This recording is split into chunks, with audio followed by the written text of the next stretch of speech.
saveur divine. Cette bonne nouvelle du royaume sera prêchée dans le monde entier pour servir de témoignage à toutes les nations. Alors viendra la fin.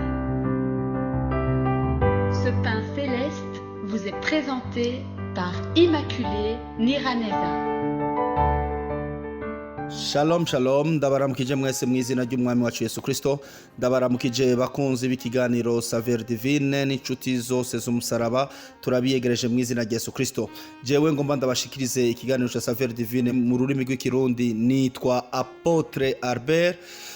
No munsi nkaba nifuje yuko tuganira ijambo rivuga ati ngo ehe ndi kumwe namwe kugera ku mpera y'isi. Ni ijambo Yesu yigiye arungika abigishwa biwe, yabwiye abigishwa biwe, kandi iri jambo turonga kandi kuribona no muri Yosuwa. Imana yambwiye ati Yosuwa ntutinye, ndi kumwe nawe kugeza ku iherezo ryawe. Ego ni ijambo Imana yamye iha abantu bayo. Imana yabwiye abantu no muri Zaburi igice cya 32 ku murongo w'8. Reka tuhacishemwe amaso tuhasome. Ndasoma mu izina rya Yesu Kristo. Nzokwigisha nkwereke inzira ucamwo, nzokugira inama, ijisho ryanje rizokugumaho. Amena.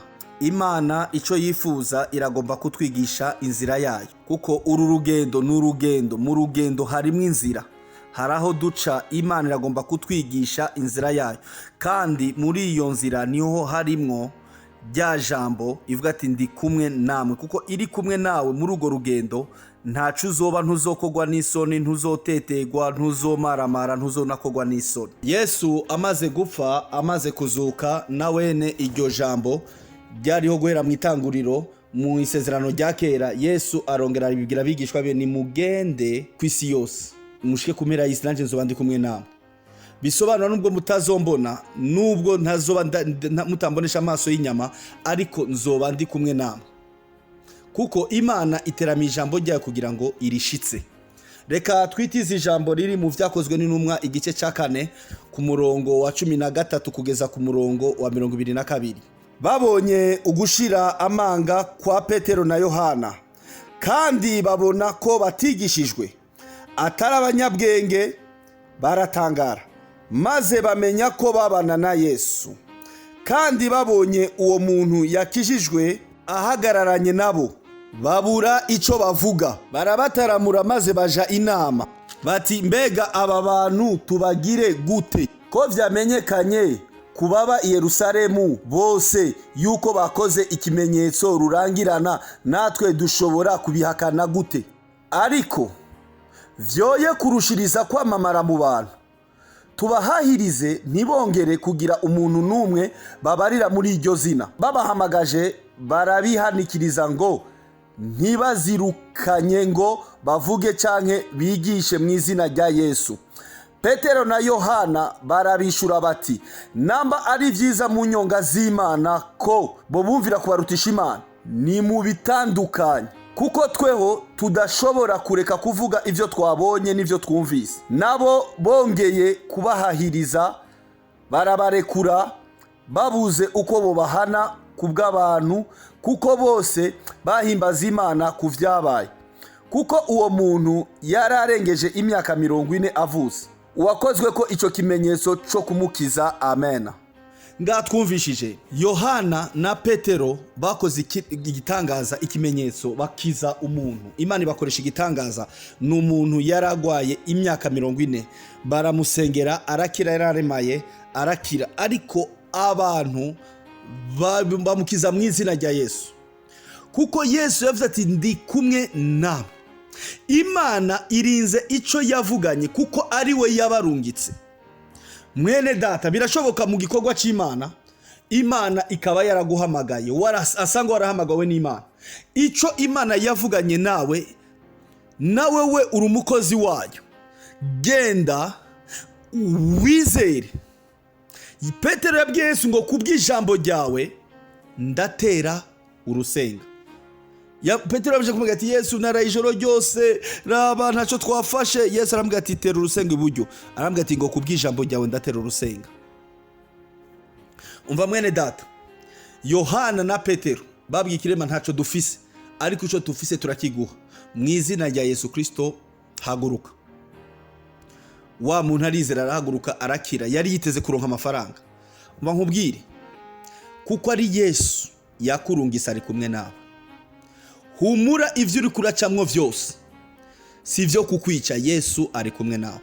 Izo ngorane, ivyo bibazo, nubwo wonyura mu mwonga w'igitutu c'urupfu, Yesu ari kumwe nawe.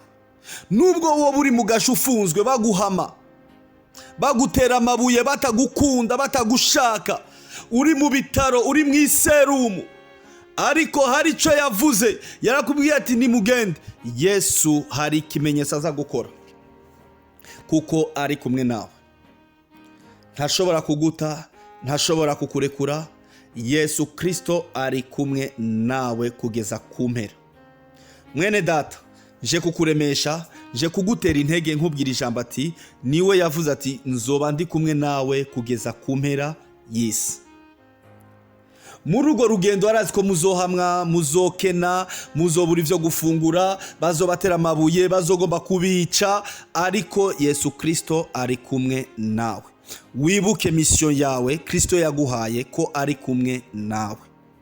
Yesu ntazoguta, ntazokureka, ntazokuva inyuma, ari kumwe nawe. Nawe nugume wumire kuco yakubwiye, wumire kuco yaguhaye, wumire kuco yavuganye nawe. Yesu Kristo ari kumwe nawe, aterama ijambo ryiwe kugira rishitse.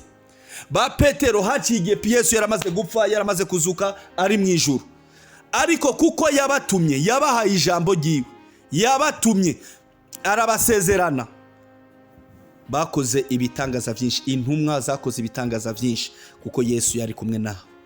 Abantu baravuga ati ngo aba bantu ntibize, n'abanyamisozi, ariko turamenye neza ko bari kumwe na Yesu, bagendanye na Yesu, bameze nka Yesu.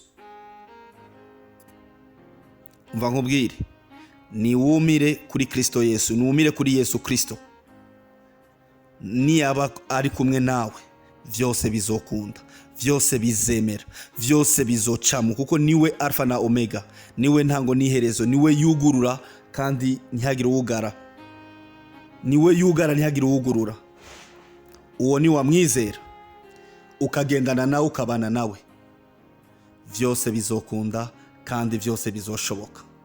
Je kugutera intoge no kugukomeza, ivyo uri kuracamwo vyose, Yesu ari kumwe nawe. Wibuke icyo yavuganye nawe, wibuke ko yaguhamagaye, wibuke ko yagutoranije, wibuke ko ari we yagutumye gushika ku mpera y'isi. Hari abantu bakikurindiriye gushika ku mpera y'isi, hari abantu bakurindiriye ku isi yose nk'ubutabazi, nk'ikimenyetso, nk'intumwa ya Kristo, nk'akanwa ka Kristo.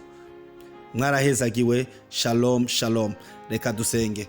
Data, mu izina rya Yesu Kristo, turagushimiye ku bw'ijambo ryawe rituremesheje kandi ridukomeje, ritwibukije kuri kumwe natwe gushaka ku mpera y'isi, mu byo turiko turacamwo, mu guhamwa, mu bibazo, mu bukene. Mwami Imana, muri aya mashite, muri bibazo biri ku isi yose, biriko biravuga ku isi yose, intambara ku isi yose, n'ibiteye ubwoba ku isi yose, ariko ijambo ridukomeje ritubwiye ati ngo uri kumwe natwe. Mwami Imana, aho tuzoja hose uri kumwe natwe gushika ku mpera y'isi, gushika aho tuzorangiriza igikorwa.